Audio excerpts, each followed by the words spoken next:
level.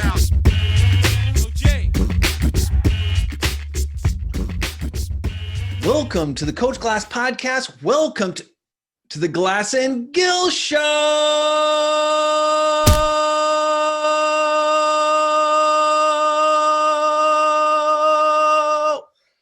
Woo! How do you do that? I lost my breath there. That's a symptom.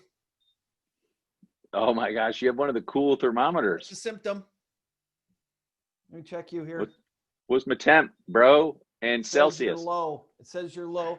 That means we're ready to go. It's the Glass and Gill Show, long awaited. It's the holiday special. We thought we'd give a little gift to the folks back home, a little holiday cheer, if you will. And I couldn't think of a better way of doing it than having a Glass and Gill Show. Lance, how's it going? Jay, it's good, man. It's been a long time since we've been together. The world has kept us apart, but it hasn't kept us down. And I'd like to just say hello to all the listeners out there. I hope everybody's having a great holiday season. Make the best of it, because things that are out of our control are out of our control. That's what you always tell me anyway. That's true. You can only stress about things that you're in the control of. And this podcast, there is zero control. We have absolutely no control over what's going to happen here, because it's officially the Glass and Gill Show. What the hell? I don't know. Oh, do I got one? Yeah. The Glass and Gill Show. Cheers, buddy. The Rockies right to you. You know, the Rockies are an American treasure. I wish you guys had them. Yeah, you know what happens is the Rockies actually meet up right at the 100th meridian, where the Great Plains begin, and then they stop. Yeah. And then when they enter Canada, they become the Great Rockies. Oh, yeah. That's interesting. Interesting. It's kind of like the Great Lakes. The Great Lakes, the real Great Lakes, are above the border. The sub-inferior, not superior, Lake Superior, the sub-superior, otherwise known as the lesser than, go below the border. It's just well, I just remind you, most of your listeners are Americans, and they're going to bust your lesser trochanter. You keep running your yapper. That's true. That is true. We love all the lakes. All the lakes. We love them all, and all of them are great. All of them are great. So the Glass and Gill Show, this is a tradition. We're at a seminar, post-seminar, having a few bevies, and just two buddies shooting the shit and having a little bit of fun. That's why I'm wearing this shirt, folks. Comedy, because let's be honest, we're going to have some fun here. Don't take us too seriously. We're just enjoying ourselves and having a beverage or two and a little chat. And we thought we'd put it on wax. Well, my son asked me, little Mikey, which he's not so little. He's almost 6 feet tall now.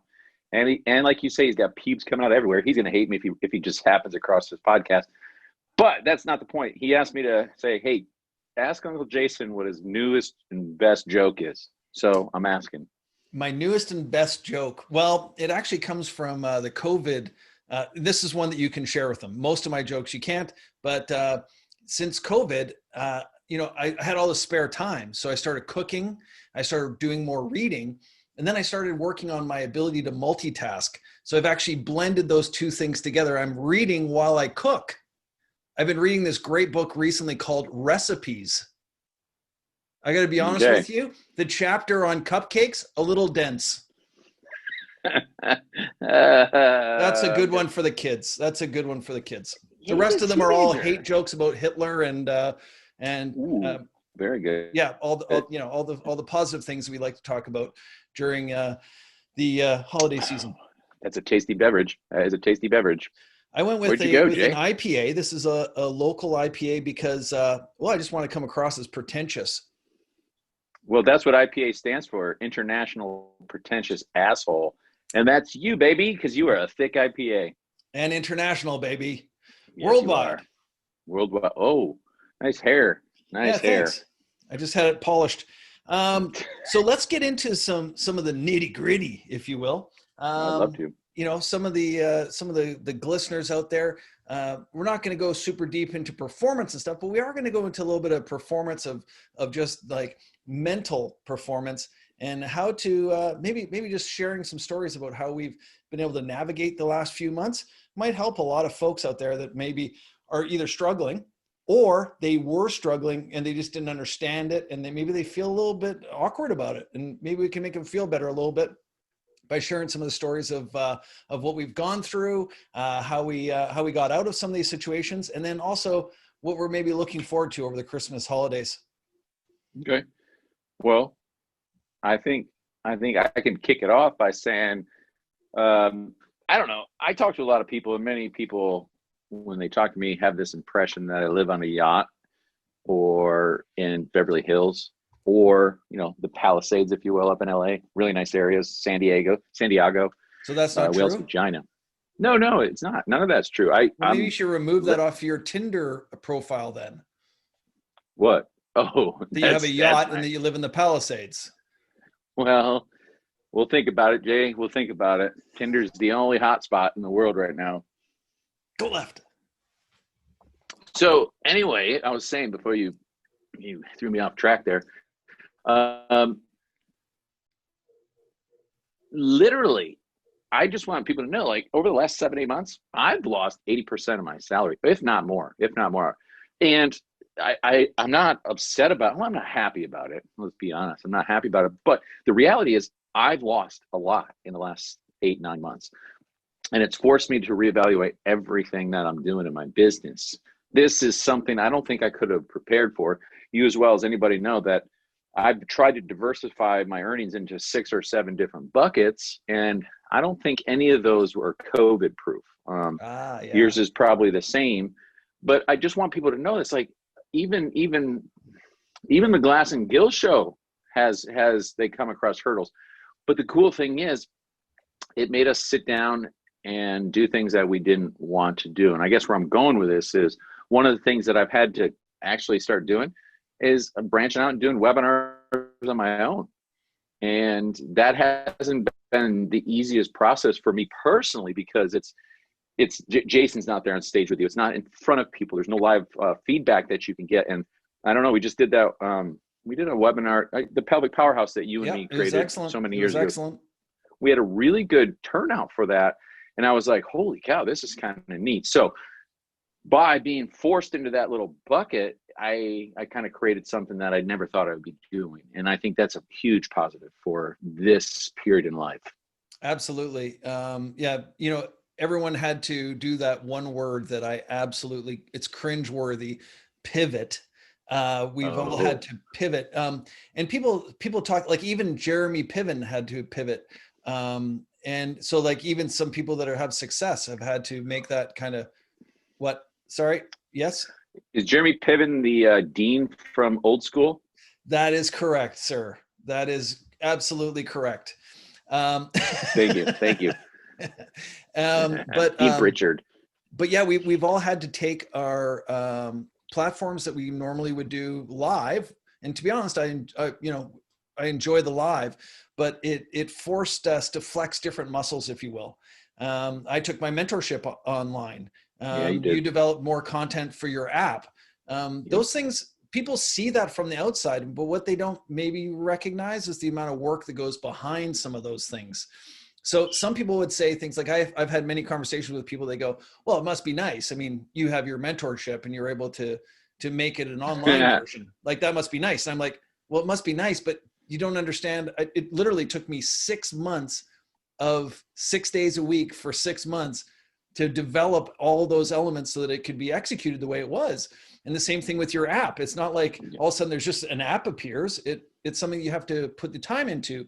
And the people that are complaining about it, for the most part, are the people that didn't put that kind of work forward. They were always waiting for something to happen as opposed to being proactive and making something happen. Yeah, I'm not waiting for a vaccination to the business ramifications of this. I'm doing as much as I can. And at least at the end of the day, I'll know, well, you at least tried. And some of the stuff that I've been doing is not working. Some of it's working really well. So yeah, I don't think the time hasn't passed you for sure to get proactive, because I don't think the world's changing too much in the next 4 or 5 months, it seems. So get up, get off your ass, and let's start moving, right? And here's something, you touched on this, and you just said that some of the things you didn't work. Some of the things you tried, you failed at. And here's the deal. to be honest with you, you had 0 failures, because every one of those things you tried, you gained some new either viewpoint, you've either got a new skill, or you've realized that certain skills that you had, you know, you need to put more energy into them. So there's been no failures. And this is the thing that I always say to people, like, put the work into something that you're passionate about and don't expect an outcome. And if you don't expect an outcome, you know, I get it. You have to pay the bills, but if you expect no outcome and you do it purely because you think it's the right thing to do and it feels right, you're going to learn something from that, and it will lead to something down the road. Well, yeah. And put your fucking money where your mouth is at some point. Am I allowed to say that? You are totally. This is the Glass Gill Show. I got presented, this is probably 5 months ago, with an opportunity. And at the time, it didn't seem like one. It seemed like a fleecing of LGP. Cliff DeNicolo from TPI called me. He's like, hey, man. He goes, how's your business going? I was like, Cliff, it's awesome. This is like in July, end of July. I was like, it's awesome. It's never been better. And he goes, oh, that's great. I'm glad to hear that. I'm like, yeah. I go, and I kept going down that road. And he goes, I feel like you're lying to me. I was like, well, aren't I supposed to lie to you? When somebody says, how are you today? You don't say, I'm doing terrible. You're like, oh, I'm doing great. Never better. Kind of the Canadian way. Anyway, so I was like, dude, it's fucking terrible. Like, business is down 83%. He's like, yeah, that's what I was figuring. So why don't you just tell me? I said, I am.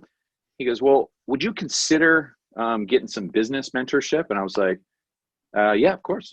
But so end up fast forward, and there's this group, Chris Finn, Brian Bowman, PT Code.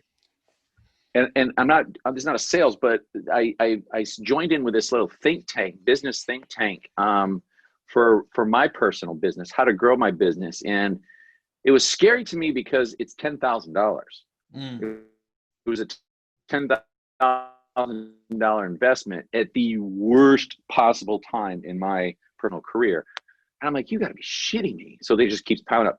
But I did it, and I committed to it, and it's been a rough journey, being exposed on some of the system failures that you have inside your business, I guess the lack of attention to detail that certain things have in your business that fall through the cracks and can cause all sorts of cataclysmic issues. But, you know, I'm 5-6 months into this, and I'm very, very impressed with the maturation of me, my team, Kaylee, Shauna, and Justin, and our business as a whole. It's been phenomenal how we're growing, and we're only 4 or 5 months into it.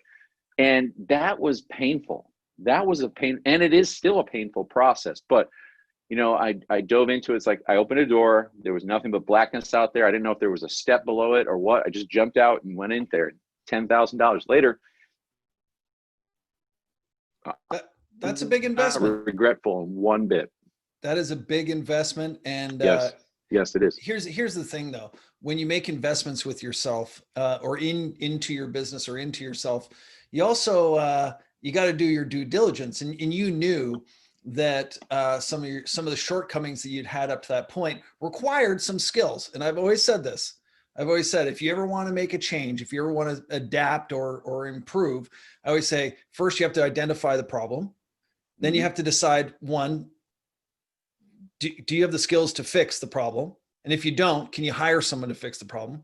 And then if you do have all those things in place, are you willing to sacrifice the time, the energy, or the resources to make those changes? Because if you're not, then don't start the project.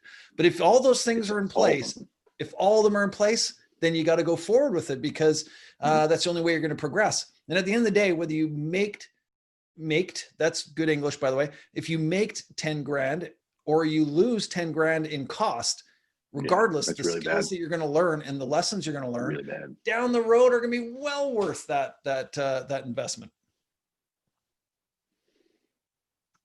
I agree, but you got to check your ego at the door, dude.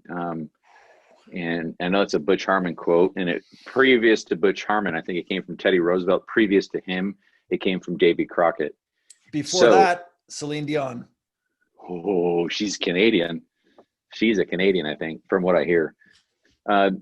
So you have to check the ego at the door, because I guess I've been unwilling to learn some of the things that I'm not very good at. And And sadly, those are the things I needed the most improvement on. And that's why these types of journeys are really good for you, because if you can just put down that barrier, the Great Barrier Reef in front of your nose, sometimes you find that the rugged journey or the rough journey is actually a pleasant one toward the end. And it makes it a little bit, I know it sounds cliche, but it makes it more enjoyable getting to the promised land, where the fuck that is. Well, any easy road, any easy road that you take doesn't have any fulfillment. If you get a brand new race car, you're not going to want to take it on a straight road. You're going to want to take some corners and if you get a 4x4, you're going to want to take some bumps. And if you get a tank, you're going to want to shoot some missiles. And if you get a submarine, you're going to want to go underwater. And if you get even a barge, you're going to want to put things on it and maybe even borrow someone's tugboat and give it a couple tugs. Even if you got a V-dub bug, you'd want to do a couple donuts in it. If you were able to, if you got a bike, don't be afraid to pedal it. I think you get the point. Yeah. Life's a garden. Here's the thing. If a joke doesn't land, I'm just going to act frozen. Yeah, I know, because I can't tell, because this thing is fantasy freezing up. Here's the problem. The bandwidth on the T1 router coming out of the central server in Sacramento isn't bifurcating across the Seattle, Washington/Canada border. So that's where the choke point is. Well, that's why every once in a while it sounds like you're got one of those. What do the new rappers have? They've got the Autotune or whatever. The Autotune, yes, you got a little bit of Autotune every once in a while, and that's okay, because it's actually quite an improvement. You might want to think about investing into that in your business. Here's your deal. Who's the number one auto-tuned hip hop artist that you would say, comes across? You say auto-tuned hip hop, who do you think of? Well, at first I think about who brought it into play. Maybe Kanye maybe brought it into play, but then you're going to go, maybe he's going to go Drake, because he's a Canadian. Yeah. And because Drake's association with the Raptors, who just won the world championship, the official world championship before this whole bubble thing happened. But anyways, and then so you'd think that, and then you might think Migos, but then you say Migos, and then people are like, you didn't pronounce it properly, so you just don't want to say it at all. I was going with T-Pain. But wow, T-Pain. Okay, well, you could have stopped me about 4 people ago then. I know, but you were getting there. Anyway, T-Pain is a very auto-tuned guy, but the dude has a great voice. Literally one of the most serene voices. If you don't believe me, watch season 1 of The Masked Singer. Maybe you'll. Oh, I just ruined it for everybody. You just ruined the whole thing. They're on season 4. They're on season 4 though, so I mean, whatever. I don't know about T-Pain, but I'll tell you what, I've been having an oily T-zone. Just this whole pandemic, this region right here, it's just been it's been like Arabia, Lawrence of Arabia. It's been so oily. I don't know what that means. I really don't. I'm going to freeze again. Where'd you get that shirt? Doing comedy. Did you get it in Richmond? I did not get it in Richmond. Right. So one of the things that I wanted to also talk to you about, this is good. We're sharing, we're caring, giving a little bit of insight to the folks who, have also been through similar thing. I found the start of the pandemic, people were scrambling to just get their stuff out and get it free. Everybody was trying to give stuff away and trying to maintain some momentum. And then there was also a group of people who were also trying to they almost felt like because they weren't getting interaction, they needed to seek interaction through this medium here. So you'd have 4 or 5 Zoom calls a day. And it was just everyone was like, hey, can we chat? And I'm like, yeah, sure. And they're like, well, let me send you a link. I'm like, just call me. They're like, well, no, let's set up a Zoom meeting. I'm just call me. You called me last week. Why do we have to have a Zoom meeting this week?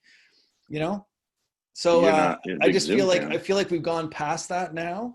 And I feel like now we're in this new zone where people are able to accept that this new medium, you can coach through it. 2, you can communicate through it. So maybe we don't have to have big office buildings and all that kind of fun stuff. And 3, I haven't even thought of 3, but I always do 3 of everything. So there. That's the secret to a good, happy marriage. 3 of everything. Yep. Yep. Yep. Is it snowing there yet? It's not. Well, it's snowing in the hills where it should be, but in Vancouver, it is just absolutely pissing down with rain on a daily basis, and that is called winter.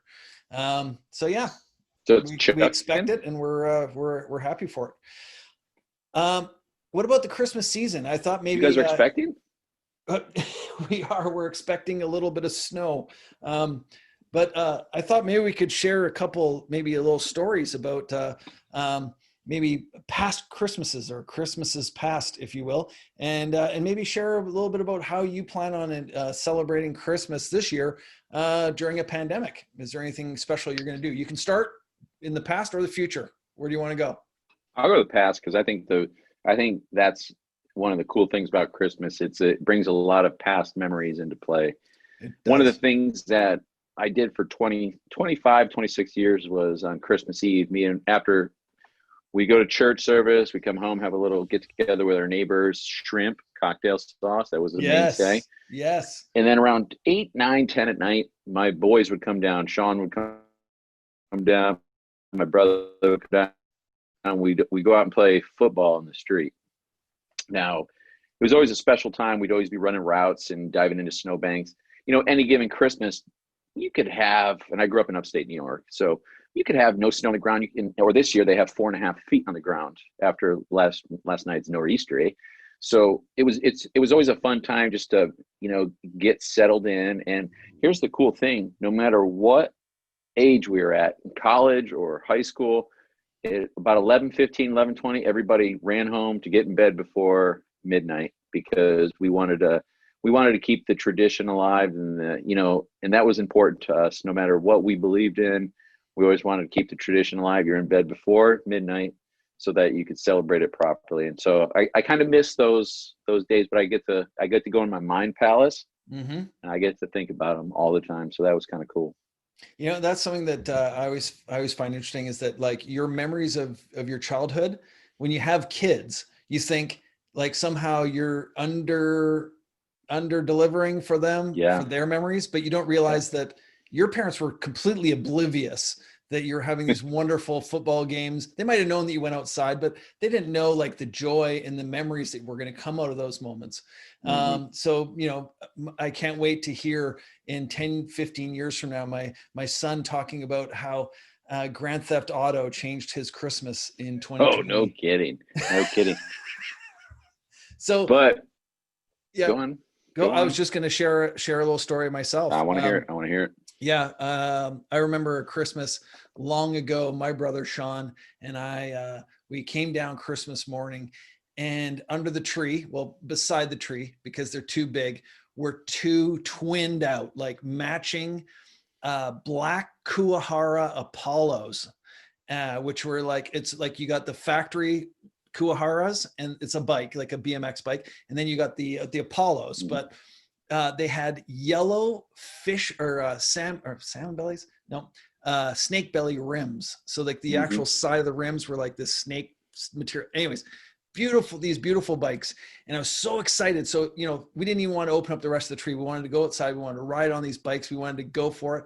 And one of the other gifts that I got was this like Tonka truck, but it was like kind of like a big built one that you could literally like drop it off the roof and it would just survive, one of those metal ones. So I tied a string around it, and I got on my new BMX and I started riding, and I was carrying this Tonka truck behind me, and I'm riding along, and I'm watching the Tonka truck just bouncing along, and it's bouncing up and down, and it's going and I'm looking at it, and I'm like this, and it's bouncing up and down, and then boom, I hit the back of a truck, like full on face plant. I was looking behind me, slammed into the back of this truck, and my bike was fine. I wasn't. I was a bloody mess, but man, oh man. And then I realized you gotta pay attention to what's in front of you. Keep your eyes on the road. That's a great Christmas story. It has a lot of undertones of Jesus. It did. And to be fair, I think, Jesus did a great job with the Easter thing. I mean, sure, the bunny gets a lot of credit for it, but Christmas, people still, they still put out the manger. We've got a couple in our neighborhood. Yeah. Yeah, so it's, Santa didn't like take the whole holiday. No, he It's not didn't. just about presents. He gave up some. He gave up some control, as they say. A little bit. They say, just a little bit though. So I guess I'm just gonna. I don't know. Sometimes you have to do that in a Coors Light. You have to open with your teeth a little bit so you get under there. Yeah, I heard that. Don't dentists approve that particular? Four out of five dentists in the ADA approve that. 4 out of 5 dentists. So that was nice. A little Christmas past, if you will. What about the Christmas future? What about present? Have any new traditions this year? Anything different? I'm trying to think here. No, I don't think we're going to do anything. My daughter's jacked up into this stuff. She's got it all coordinated and organized, and we're doing good. We basically alternate choices of movies every night. So every third night, my daughter gets to pick, and that's a shit show. You never know what's going to come out of that one. It's like Christmas Chronicles, and then we're watching Madagascar Christmas, and she's 12, and she's basically a 45-year-old woman. Yep. In a 12-year-old body. So it's you don't know what's going to happen. And my son's like, "What do you want to watch?" He's like, "Fast and Furious" or something like mayhem. So. And I'm stuck watching the bloody Kardashians night after night. Oh. Yeah. I don't know how you do that. It's called a happy marriage, Lance. It's called a happy marriage. All right. So yeah, this Christmas is going to be a little bit different. Normally we have a big family Christmas, with my brother and family. I know. Yeah, as you do know. But this year, what we're going to do is we're going to do what we call a drive-by Christmas. So we're not allowed to actually interact, but we're going to do a drive-by where we're going to like one car going that way, one car going that way. And then we're just going to slow down, windows down, and then just shoot turkey and stuffing and everything. No, we're going to stop. We're going to stop, pull up our cars, get out. Is this for real? We're calling it a drive-by Christmas, but virtually what we're going to do is we're going to all get together, pull up outside, have a little festive cheer, get in our cars, go home and eat dinner. I know it doesn't sound great, but it's an effort. Well, I don't know what we're doing. I think I'm just going to have a neighborhood get together because our neighborhood's basically the quarantine zone. You got your own bubble. You guys got the NBA bubble there. Yeah, we do have the NBA bubble. So we'll probably have 4 to 5 turkeys. There won't be any snow though. Although interestingly enough, the last 5 days I've woken up 6, even though I get up anywhere between 3:30 and 10. Who cares? No big deal. But the temperature's been hovering around 37 degrees here in San Diego. Come on, 37? What the hell? That's crazy. I know. So anybody wants to move here and thinks it's all glory and sunshine and bikinis? Nope. Check yourself. You better check yourself. Well, we're going to do a lot of snowboarding because we got some big POW coming in. The kids have got brand new snowboards. Yeah, so we're set to go. We're fired up about good snowboard season this year, and it is something that you can do safely during COVID. Apparently, you're only allowed to take the chairlift with somebody inside your bubble, and you're only allowed to crash into people that have been inside your bubble. You're not allowed to run into anybody on the hill. You want to know fun? Oh my God, this is getting stupid. This has got to stop. Please pull the internet plug. I don't know if you know this, but when COVID broke out, guess where I was? New York City. Good guess. In the subway. Real bad place. So I decided, maybe I'll just run away from COVID. So where I went was I went to Wyoming, Jackson Hole, Wyoming. I went skiing for 3 or 4 days. And in the middle of being on the tram, going up to the top of the hill, 2 feet of new powder, alert came over, state of Wyoming shut down, and we have to shut the tram down. I was on the last tram going to the top of the mountain for 2020 season. Boom, done. I thought that was kind of a cool story. Wow. It did hit. We were in New York together. Yeah. And it hit that week. I was flying home from New York, and I saw all these Islander fans were getting on the plane, and they had all their Islander. I guess they're going to a Canucks game, and they had their Islander gear on, and they had masks on. And I was like, "What's with these people? Like, come on, guys! Really? It's in China. It's not even over here yet." And then I got home and I was, oh my God, boy, was I wrong. Yeah, you were. I hope I can pull those tweets that I had where I was taking pictures of people going, look at these assholes. But to be fair, they were Islander fans. So you have to take it with a grain of salt. Dr. Alberry might take issue with that because he's probably an Islander fan. He just might. We'll see. He'll take it right to the edge. Speaking of Dr. Alberry, I've been spending a lot of time having great conversations with friends that, you know, sometimes like you see them when you're on the road and you'll go, oh, I'll see them when I get there. But with this whole thing going on and I can't go across the border, just reaching out to some friends that maybe you don't talk to all the time. Have you had that similar experience where maybe some friendships flourish and other friendships, you know, kind of take a back seat sometimes during these times? Well, one of my friendships that is absolutely tanked is Blackburn golf, hitting rockets, because, you know, Blackburn client hitting rockets has taken precedent over the boys, the A team, the 3-pack. I mean, the guy gets voted teacher of the year on the Globe, and all of a sudden we're not even in his repertoire. We're not even in his Rolodex anymore, dude. I'm just kidding. Of course. I wanted to dig Blackburn a little bit. You have to give him a couple digs. You have to give him a couple digs. But there's an example of somebody who's really made the most of this time. Like, he gets teacher of the year, which we're so proud of. You know, our friend and colleague who we've traveled around the globe with for the last 10 years, and have him become teacher of the year and get the accolades that we've always, you know, knew that he was that person. But then to get the award, fantastic. But then I spoke with him on the phone. I was like, this is your year, right? You gotta take the opportunities. You gotta take that exposure that you have and use it for good. And so, away he goes. He's been working his ass off. And, you know, this has been a time for many people to say, hey, I got to take a break, step back, reflect. He's just been absolutely, you know, flying since COVID hit. So good on him. Yeah. But he also missed out on the downtime. Huh? Sorry? Good on you, mate. Good on you, mate. I'm not saying it. Yeah, thank you. Did you enjoy a little bit of some of the downtime? Did you have some time to kind of decompress and realize just how crazy our lives were leading up to the COVID break? No. The downtime is quickly replaced by becoming a school teacher, honestly.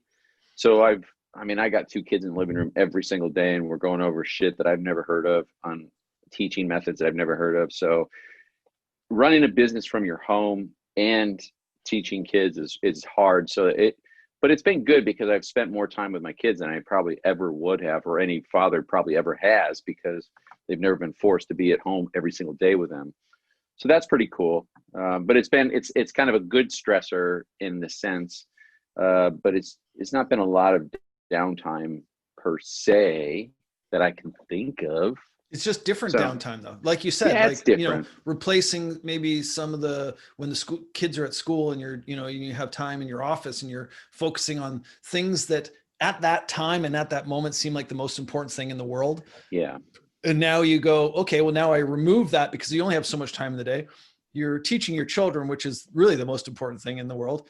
And then you go, oh, wait a sec. So those other things that I put so much energy into, some of them didn't really matter. We put too much importance on those things and maybe not enough importance on the things that we took for granted, which was, like spending time with your kids. We never took granted spending time with our kids, but I think being around more, there's another layer of a relationship there when you become the teacher, for sure, the parent, the friend, all those things.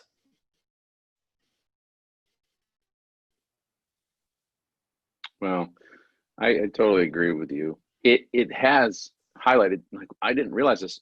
Many of your listeners probably don't know, but we fly all over the place. And one of the things that's hard is I have massive flight anxiety sometimes.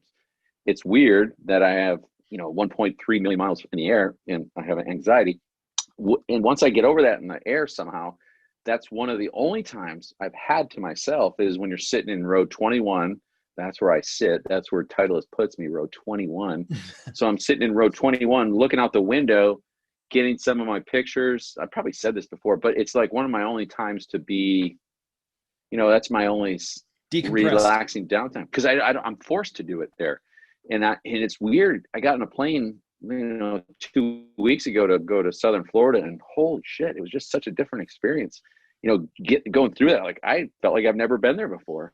Like, right. You fly 1.3 million miles, and then you get to the airport, and you're like, how do I check in? Man, like, you got to relearn all the skill. By the way, we've been over half an hour, and I just thought we'd just recheck our temperature again. 36.5. Do you want yours checked or? Oh, funny story. Yeah. Check my rectum. Okay, check so. Yeah, you're still low. Yeah, I'm low on soul.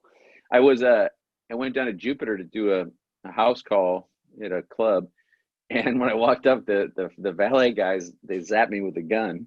And I'm like, yeah, zap me. I want to know if I got COVID on the plane. They're like, when'd you come in? I was like, 6 hours ago. They're like, Lance, I don't think COVID's going to set in 6 hours. And I'm like, fucking shoot me. So they shot me. And I was like, what am I? They're like, 36, man. I was like, what? 36? Isn't that a bit low? And they're like, nah, I think you're good. They were measuring it in Celsius in Jupiter. Oh, yeah. So there you go. There you go. Can you believe it? And that happens in Florida because of all the snowbirds that are down there. They have to take their measurements in Celsius. Yes. Tweet. Absolutely. Yeah. I remember I was on the subway, and a gentleman tried to take my wallet, and he put a gun to my head, and he was like, give me your money. And I said, what did it say? And he goes, what? And I go, what did it say? And he goes, what do you mean? What did what say? And I go, well, what's my temperature? Because you're just so used to it now. Let's delete that one. Okay, can we get an edit? What are you talking about? Get an edit on that? Yeah, just edit that last joke out. You talking to Peter? That's Bob Menery's fake sidekick, Peter.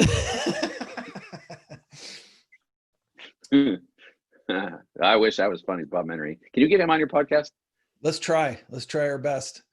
Well, dude, you have like 600,000 views or users. We actually broke the 800,000 listeners, just barrier, a month ago.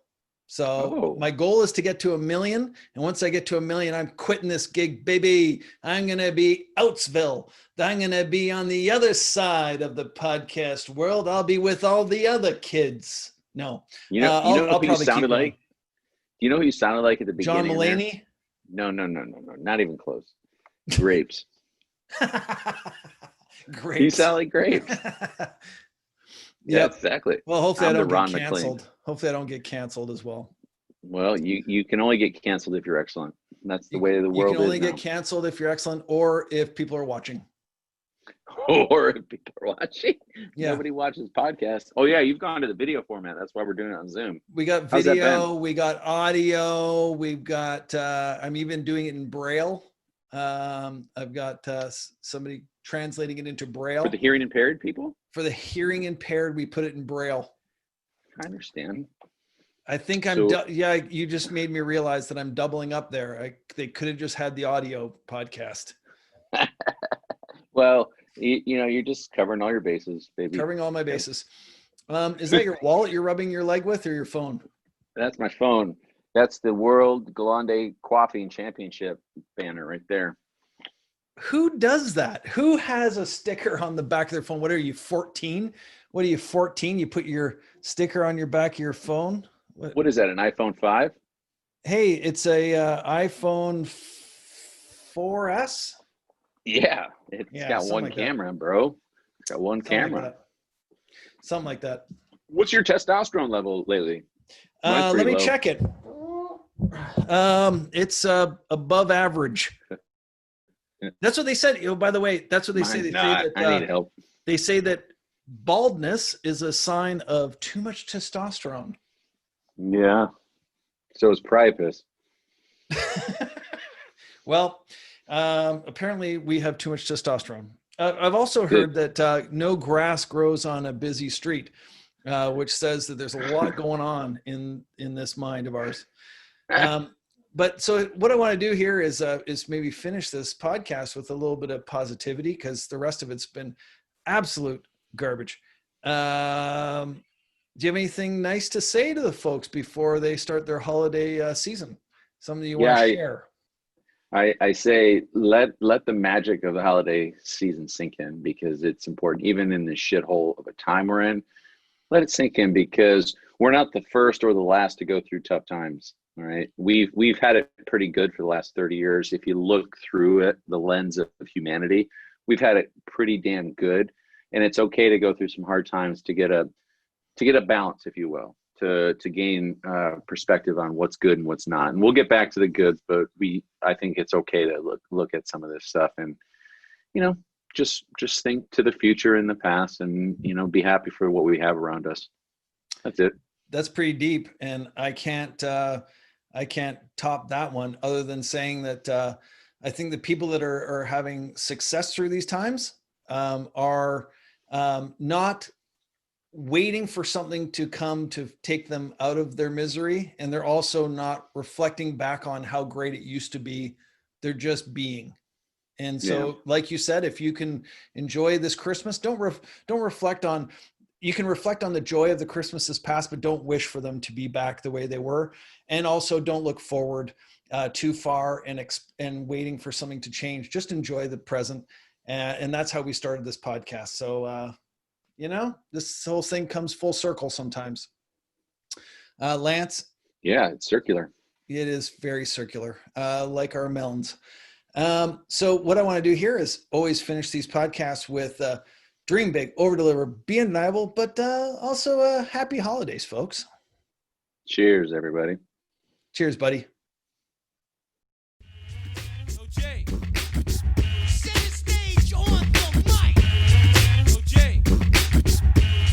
To the next level.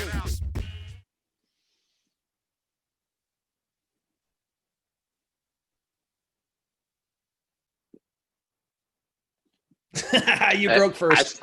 I saw you moving. You were oscillating. Well, it's a heavy beer. You know, I know, because you didn't drink it.